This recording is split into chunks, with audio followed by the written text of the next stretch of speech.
నమస్తే అందరికీ welcome to PG digital news. ఈరోజు జూన్ 14కు సంబంధించి ప్రధాన వార్తలు ఏమున్నాయో చూద్దాం. ఆంధ్రజ్యోతి పేపర్తో వీడని మిస్టరీ విమాన ప్రమాదంపై అంతుచిక్కని కారణాలు, రంగంలోకి ఎన్ఐఏ, ఏఏఐబి, వైమానిక రంగ నిపుణులతో ఉన్నత స్థాయి కమిటీ ఏర్పాటు, ఎయిర్ ఇండియా నిర్వహణ లోపాలపై దృష్టి, ఇంజన్ల వైఫల్యం, ఇంధనం కల్తీ జరిగి ఉండవచ్చని పలువురు పైలట్ల సందేహాలు. భారీ స్థాయిలో ప్రమాదం జరిగిన ఘటన మనకు ఇంకా మరచిపోనే లేదు. ఎందుకంటే పెద్ద విషాదాన్ని నింపింది యావత్ భారతదేశంలో. దాదాపు 240కి పైగా ప్రయాణికులు, అందులో ప్రయాణిస్తున్న వారితో పాటు బీజే మెడికల్ కాలేజీకి సంబంధించిన విద్యార్థులు కూడా మరణించడం జరిగింది. సో ఆ ఘటనా స్థలాన్ని నిన్న ప్రధానమంత్రి నరేంద్ర మోదీ గారు సందర్శించడం జరిగింది. ఇక్కడ చూడొచ్చు. దానికి సంబంధించి ఆశా శిథిలాల కింద బ్లాక్ బాక్స్ను గుర్తించిన ఏటీఎస్ అధికారులు 1000 డిగ్రీల వేడిని తట్టుకుని చెక్కు చెదరని వైనం, దాంతోనే కారణాలకు వెలుగులోకి. నిన్న మనం చెప్పుకున్నాము బ్లాక్ బాక్స్ అని చెప్పేసి. వైమానిక ఈ విమాన ప్రమాదాలు జరిగిన సందర్భాలలో విమానాలలో అమర్చిన ఈ బ్లాక్ బాక్స్ ఏదైతే ఉంటుందో అది కీలకంగా మారుతుంది. అది ఎంత టెంపరేచర్ అయినా తట్టుకునే విధంగా దాన్ని డిజైన్ చేస్తారు. సో ఇందులో కూడా అది కీలకంగా మారనుంది. ఆ బ్లాక్ బాక్స్ను కూడా అధికారులు వెలికి తీసినట్టు తెలుస్తూ ఉంది. దాంట్లో అన్ని రికార్డు చేసి ఉంటాయి, పైలట్లకు సంబంధించిన సంభాషణ. సో దానివల్ల అసలు విమానం లోపల ఏం జరిగిందన్న విషయాలు బయటకు వస్తాయి, అసలు కారణాలు బయటకు వచ్చే అవకాశాలు కూడా కనిపిస్తూ ఉన్నాయి. ఎయిర్ ఇండియాలో బోయింగ్ల కుదింపు, తొలుత సాంకేతిక తనిఖీలకు కేంద్రం ఆదేశం, విమానాలు బయలుదేరడానికి ముందే ఒకసారి క్షుణ్ణంగా పరిశీలించాలని స్పష్టీకరణ. దేశంలోని అన్ని విమానయాన సంస్థల్లో 209 బోయింగ్లు, ఎయిర్ ఇండియా వద్ద 135. సో ప్రమాదం జరగడంతో కేంద్ర ప్రభుత్వం కూడా అప్రమత్తం కావడం జరిగింది. మళ్ళీ ఇట్లాంటి ఘటనలు జరగకుండా ముందస్తు జాగ్రత్తలు తీసుకోవాలని చెప్పి కూడా వైమానిక శాఖ కూడా అప్రమత్తం కావడం జరిగింది. ఎయిర్ ఇండియా యాజమాన్యాలకు కూడా ఆదేశాలు కూడా జారీ చేయడం జరుగుతుంది. ఎగిరే ముందస్తుగానే తగు జాగ్రత్తలు తీసుకోవాలి, పరిశీలించిన తర్వాతనే టేకాఫ్ చేయాలని చెప్పి కూడా. ఎందుకంటే ఇంత పెద్ద స్థాయిలో ఎంతోమంది ప్రయాణిస్తుంటారు అందులో విమానాల్లో.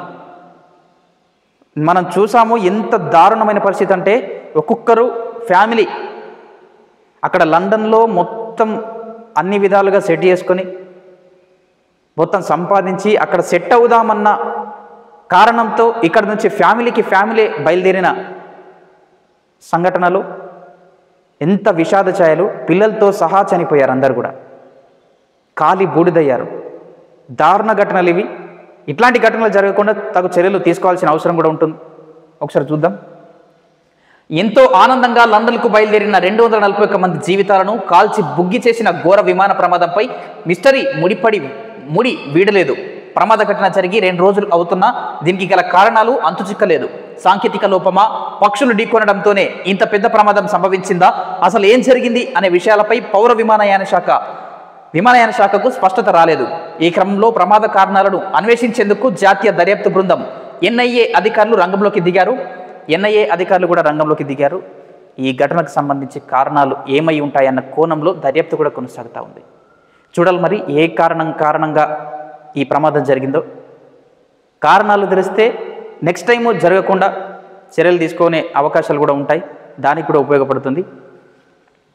ఇక మిగతా వార్తలు. ఇరాన్పై ఇజ్రాయెల్ భీకర దాడులు, 100 సైనిక అనుక్షిపణి స్థావరాలే లక్ష్యం, 200 యుద్ధ విమానాలతో తెల్లవారుజామున దాడి, 330 బాంబులు క్షిపణులు కురిపించిన ఇజ్రాయెల్. ఇరాన్పై ఇజ్రాయెల్ భీకర దాడులు నిర్వహించింది. మళ్ళీ ఉదయమే తెల్లవారుజామునే ఎంతో పెద్ద స్థాయిలో దాడులు నిర్వహించింది. చాలామంది వరకు చనిపోయారు. అందులో కూడా ఈ ఇరాన్ కూడా ఈ యుద్ధాలు కూడా ప్రపంచాన్ని ఆందోళన కలిగిస్తూ ఉన్నాయి. మన భారతదేశంలో కూడా కొన్ని నెలల క్రితము పాకిస్తాన్తో యుద్ధ వాతావరణం తలెత్తింది. ఎట్టకేలకు అది సమసిపోయిందని చెప్పుకోవచ్చు. ఇప్పుడైతే కొంత ప్రశాంత వాతావరణం కొనసాగుతూ ఉంది.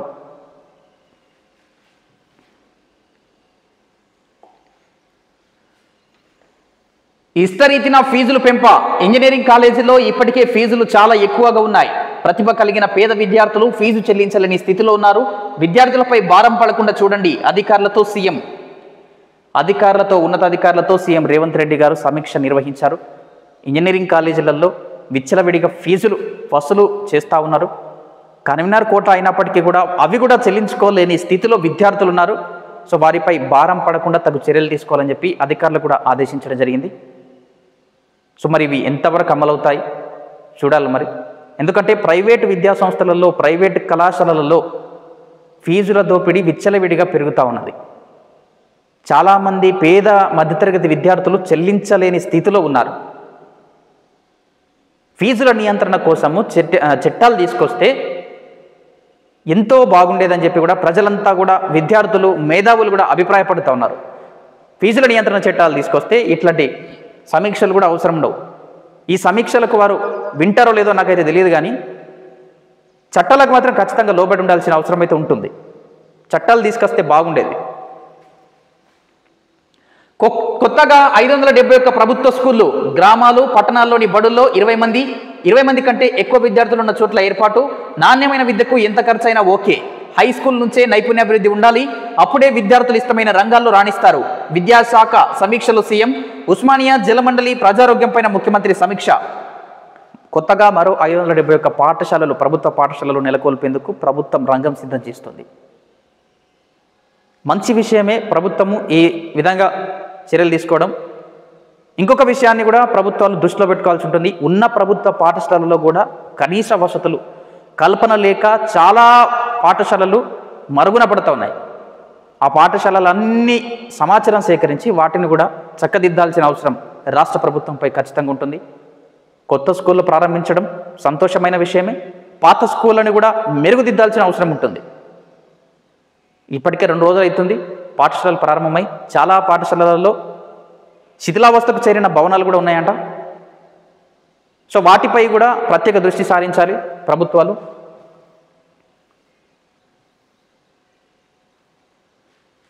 ఫార్ములా ఈ రేసులో కేటీఆర్కు మళ్లీ నోటీసులు. 16న హాజరు కావాలన్న ఏసీబీ, కొన్ని డాక్యుమెంట్లు ఇవ్వాలని సూచన.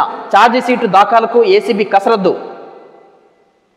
కేటీఆర్కు మళ్ళీ ఫార్ములా ఈ రేస్ కేసులో మళ్ళీ ఏసీబీ నోటీసులు ఇవ్వడం జరిగింది. గతంలో కూడా, అంటే ఈ నెలలోనే నోటీసులు ఇచ్చినప్పటికీ ఆయన అమెరికా పర్యటన ఉన్న నేపథ్యంలో దాన్ని క్యాన్సిల్ చేసుకోవడం జరిగింది. సో మళ్ళీ ఏసీబీ 16వ తేదీన హాజరు కావాలని చెప్పి ఆయనకు నోటీసులు ఇవ్వడం జరిగింది. ఇక్కడ వింత, ఇంకా ఇంకోటి మనకు ఆశ్చర్యం అనిపించే ఘటన ఏంటంటే, కేటీఆర్కు నోటీసులు ఇవ్వడాన్ని కవిత గారు ఖండించడం జరిగింది. మనం కొన్ని రోజులుగా చూస్తూ ఉన్నాము కవిత టాపిక్. బీఆర్ఎస్ పార్టీకి ఆమె దూరంగా ఉండడము, ఏవైనా ధర్నాలు చేసినప్పటికీ కూడా ఆ ధర్నాలంతా కూడా జాగృతి ఆధ్వర్యంలో చేయడము, కేసీఆర్ చుట్టూ దయ్యాలు చేరాయన్న వ్యాఖ్యలు చేయడము, ఇవంతా కూడా దుమారం రేపాయి పెద్ద స్థాయిలో. సో ఇప్పుడు మళ్ళీ కేటీఆర్కు కవితమ్మ దగ్గర అవుతుంది. కేటీఆర్కి అందిన నోటీసులను ఆమె తీవ్రంగా ఖండించారు. ఒకసారి చూడండి. నోటీసుల పేరిట రేవంత్ నాటకాలు, దమ్ముంటే లై డిటెక్టర్ అదొకటైతే మా వర్కింగ్ ప్రెసిడెంట్కే నోటీసులు ఇస్తారా? సర్కార్ కక్ష సాధింపునకు ఖండిస్తున్నా, మీ వైఫల్యాలను ఎండగడతామని చెప్పి కవిత గారు. ఏం జరుగుతుందో మరి రాజకీయాలలో ఇవన్నీ కామన్గా కొనసాగుతూ ఉంటాయి అప్పుడప్పుడు. మరి ఈ కవితమ్మ టాపిక్ ముగిసిపోయింది అనుకోవచ్చా? అంటే బీఆర్ఎస్కు సంబంధించి మరి ఇంకా ఆమె అంటిముట్టనట్టుగానే బీఆర్ఎస్ పార్టీకి ఉంటా ఉన్నది. ఏ కార్యక్రమాలు చేయాలనుకున్నా కూడా జాగృతి ఆధ్వర్యంలోనే చేస్తూ ఉన్నారు ఆమె. చూడాలి మరి ఏం జరుగుతుందో. ప్రధాన వార్తలు ఏమున్నాయో ఒకసారి చూద్దాం. 25 లోపు రైతు భరోసా, సాగు చేసే రైతులందరికీ పెట్టుబడి సాయం. తుమ్మల. వానాకాలం వ్యవసాయ సీజన్ ప్రారంభమైనందున ఈ నెల 25 లోపు రాష్ట్రంలోని సాగు చేసే రైతులందరికీ రైతు భరోసా అందిస్తామని వ్యవసాయ శాఖ మంత్రి తుమ్మల నాగేశ్వరరావు చెప్పారు. పెట్టుబడి సాయంగా ఎకరానికి 6,000 చొప్పున 10,000 కోట్లను రైతులకు అందించబోతున్నామన్నారు. శుక్రవారం ఖమ్మం జిల్లా రఘునాథపల్లి మండలం బాలపేటలో జరిగిన కాంగ్రెస్ కార్యకర్తల సమావేశంలో ఆయన మాట్లాడారు. ఈ నెల 25వ తేదీలోపు రైతు భరోసా కూడా జమ చేయనున్నట్లు కూడా సంబంధిత మంత్రివర్యులు చెప్పడం జరిగింది.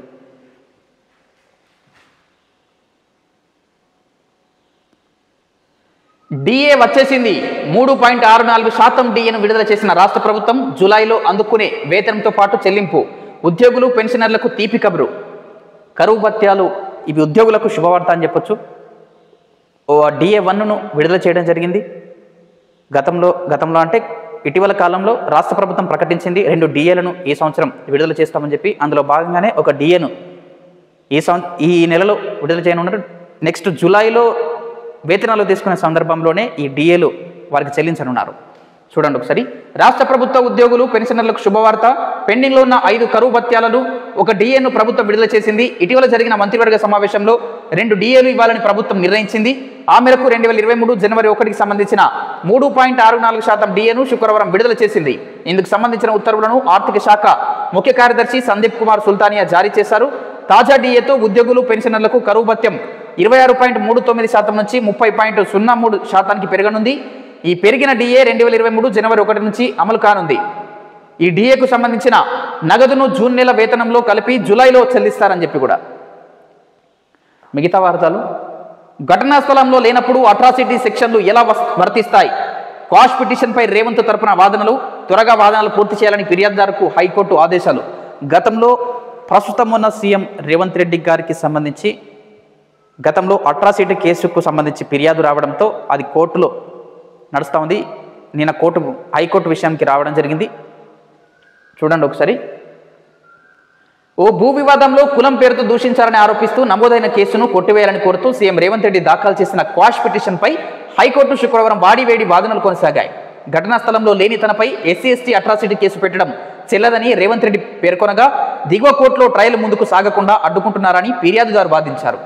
గోపన్పల్లి గ్రామం సర్వే నంబర్ 127లో ఉన్న Razole SC mutual aided cooperative housing society భూమిని ఆక్రమించడంతో పాటు సొసైటీ నిర్మాణాలకు ఇది గతంలో జరిగింది. అందులో ముగ్గురికి కూడా అట్రాసిటీ కులం పేరుతో దూషించారని చెప్పి ఫిర్యాదు చేయడం జరిగింది. అందులో ముగ్గురు ఉన్నారు. A3గా రేవంత్ రెడ్డి గారిని కూడా చేర్చడం జరిగింది. ఆ విషయం నిన్న హైకోర్టుకు రావడంతో హైకోర్టులో వాడివేడిగా వాదనలు వినిపించారు. రేవంత్ రెడ్డి గారికి సంబంధించి న్యాయవాదులు కూడా వాదన వినిపించారు. అక్కడ రేవంత్ రెడ్డే లేడు, అయినప్పటికీ ఎట్లా కులం పేరుతో దూషించాలని చెప్పి చెప్తారని చెప్పి వాదనలు వినిపించడం. ఈ కేసునైతే ఈ నెల 20కి వాయిదా వేయడం జరిగింది. చూడాలి మరి మళ్ళీ ఏం జరుగుతుందో ఆ విషయంలో. 5 రోజుల పాటు భారీ వర్షాలు. పలు జిల్లాలకు ఎల్లో అలర్ట్. జడ్చర్లలో 10.6 సెంటీమీటర్ల వర్షం. మెదక్లో పిడుగుపాటుకు మహిళా మృతి. రాష్ట్ర వ్యాప్తంగా వరుణుడు ప్రభావం చూపిస్తున్నాడు. శుక్రవారం పలు జిల్లాలో మోస్తారు వర్షాలు కురవగా మరో 5 రోజుల పాటు రాష్ట్రంలో భారీ వర్షాలు కురిసే అవకాశం ఉందని హైదరాబాద్ వాతావరణ కేంద్రం హెచ్చరించింది. ఈ మేరకు ఎల్లో అలర్ట్ కూడా జారీ చేసింది. ప్రజలంతా కూడా అప్రమత్తంగా ఉండాల్సి ఉంటుంది.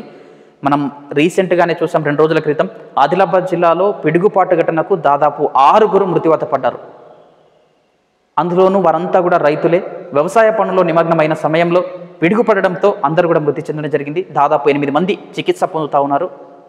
ప్రజలు, రైతులు అందరూ కూడా తగు జాగ్రత్త చర్యలు తీసుకోవాల్సిన అవసరం ఉంది. ఇది వర్షాకాలం కాబట్టి ఇట్లాంటి ఘటనలు జరిగే ఆస్కారం ఉంటుంది కాబట్టి మనమే జాగ్రత్తగా ఉండాల్సిన అవసరం ఎంతైనా ఉంది. ఇవి ఆంధ్రజ్యోతి పేపర్కి సంబంధించి. నెక్స్ట్ వేరే పేపర్ చూసే ప్రయత్నం చేద్దాం. నెక్స్ట్ వెలుగు పేపర్ చూద్దాం. ఇంతకుముందే చూసాము ఇరాన్ అణుస్థావరాలపై ఇజ్రాయెల్ దాడులు అని చెప్పి కూడా. ఇక్కడ ప్రధాన వార్తలు ఇంకేమున్నాయి? ఇలా గద్దర్ సినీ అవార్డుల ప్రదానం. గద్దర్ సినీ అవార్డుల ప్రధానోత్సవ వేడుకలు శనివారం జరగనున్నాయి. హైదరాబాద్ ఐటెక్స్ ఎగ్జిబిషన్ సెంటర్ హాల్ 4లో ఈ కార్యక్రమం నిర్వహించనున్నారు. ముఖ్య అతిథిగా సీఎం రేవంత్ రెడ్డి, మంత్రులు, ఇతర ప్రముఖులు వేడుకలకు హాజరు కానున్నారు. గద్దర్ సినీ అవార్డుల ప్రధానోత్సవం ఈరోజు జరగనుంది. ఈ గద్దర్ సినీ అవార్డుల విషయంలో ఎమ్మెల్సీ కవిత గారు ఒక ఆరోపణ చేయడం జరిగింది, ఒక విమర్శ చేయడం జరిగింది. గద్దర్ సినీ అవార్డుల ప్రధానోత్సవానికి సంబంధించి ఆహ్వాన పత్రికలో గద్దర్ ఫోటో లేకపోవడం చాలా దారుణమని, ఆయనకు తగు ప్రాధాన్యత ఇవ్వాలని చెప్పి కూడా ఆమె డిమాండ్ చేశారు. సినీ ఈ అవార్డుల ప్రధానోత్సవంలో ఆయన ఫోటో పెట్టాలని చెప్పి కూడా ఆమె కోరడం జరిగింది.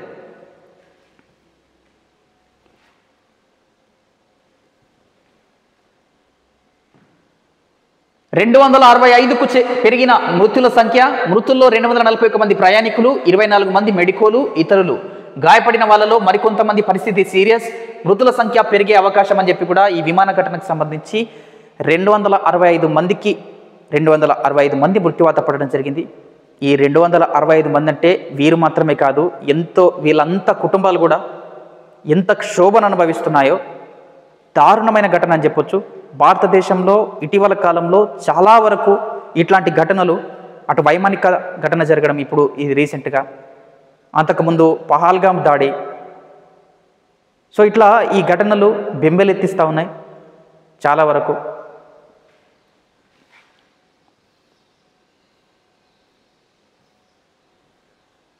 స్థానిక ఎన్నికలకు సర్కార్ రెడీ. లోకల్ బాడీ ఎన్నికల టాస్క్ను మంత్రులు, ఎమ్మెల్యేలు, ఎమ్మెల్సీలకు సీఎం రేవంత్ రెడ్డి అప్పగించారు. ఇటీవల మంత్రులు, ఎమ్మెల్యేలతో మాట్లాడిన ఆయన ఎన్నికలు కాస్త లేట్ అయినా 100% కొట్టి తీరాలని, క్లీన్ స్వీప్ చేయాలని అన్నట్టు తెలిసింది. లోకల్ బాడీ ఎన్నికలు ఎప్పుడొచ్చినా రెడీగా ఉండండి అని చెప్పి మంత్రి సీతక్క గారు, లోకల్ బాడీ ఎన్నికలు ఎప్పుడొచ్చినా కార్యకర్తలు సిద్ధంగా ఉండాలని పంచాయతీరాజ్ శాఖ మంత్రి సీతక్క పిలుపునిచ్చారు. ప్రభుత్వం అమలు చేస్తున్న సంక్షేమ పథకాలను ప్రజలకి తీసుకెళ్లాలని చెప్పి. సో లోకల్ బాడీ ఎన్నికలు దాదాపు సంవత్సరంన్నర పూర్తయింది. ఎన్నికలు లేక, పంచాయతీలలో సర్పంచులు, ప్రతినిధులు లేక కేంద్రం నుంచి రావాల్సిన నిధులు దాదాపు 1600 కోట్లు కూడా స్తంభించి ఉన్నాయి. ప్రజాప్రతినిధులు ఉంటేనే ఆ నిధులు కూడా విడుదల కావడం జరుగుతుంది. సో గతంలో అసెంబ్లీ ఎన్నికలు, లోక్సభ ఎన్నికలు ఉండడం కారణంగా వాటిని వాయిదా వేయడం జరిగింది. అదేవిధంగా బీసీలకు రిజర్వేషన్ 42% రిజర్వేషన్ స్థానిక సంస్థల ఎన్నికలలో అమలు చేస్తామని కాంగ్రెస్ ప్రభుత్వం హామీ ఇవ్వడం, అంటే ఎన్నికల ముందు హామీ ఇవ్వడంతో దానికి కట్టుబడి అదంతా పూర్తి చేసిన తర్వాత ఎన్నికలు నిర్వహించాలనుకున్నదో ఏమో కానీ ఇప్పటి వరకు ఎన్నికలు మాత్రం నిర్వహించలేదు. సో జూలై ఆగస్టు లోపు ఈ ఎన్నికలు పూర్తయ్యే అవకాశాలు కూడా కనిపిస్తూ ఉన్నాయి. చూడాలి మరి.